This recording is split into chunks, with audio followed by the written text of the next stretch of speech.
সংস্কার নিয়ে জাতীয় ঐকমত্য সৃষ্টির লক্ষ্যে রাজনৈতিক দলগুলোর সঙ্গে আলাদাভাবে আগামী বৃহস্পতিবার থেকে আলোচনা শুরু করতে যাচ্ছে জাতীয় ঐকমত্য কমিশন।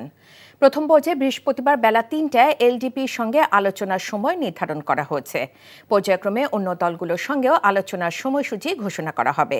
মঙ্গলবার জাতীয় ঐকমত্য কমিশনে এক সংবাদ বিজ্ঞপ্তিতে এ তথ্য জানানো হয়। সংবিধান, নির্বাচন ব্যবস্থা, জনপ্রশাসন, দুর্নীতি দমন ও বিচার বিভাগ সংস্কার কমিশনের গুরুত্বপূর্ণ ১৬৬টি সুপারিশের বিষয়ে মতামত চেয়ে ৬ মার্চ ৩৭টি রাজনৈতিক দলকে চিঠি ও স্প্রেডশিট পাঠানোর প্রেক্ষিতে এ পর্যন্ত ১৫টি দল তাদের মতামত জানিয়েছে। বিএনপি, জামায়াতে ইসলামী সহ ১৪টি দল তাদের পূর্ণাঙ্গ মতামত আগামী কয়েকদিনের মধ্যে জানাবে বলে কমিশনকে জানিয়েছে। এই ঈদে জামা জুতো অ্যাক্সেসরিজের ডিসকাউন্ট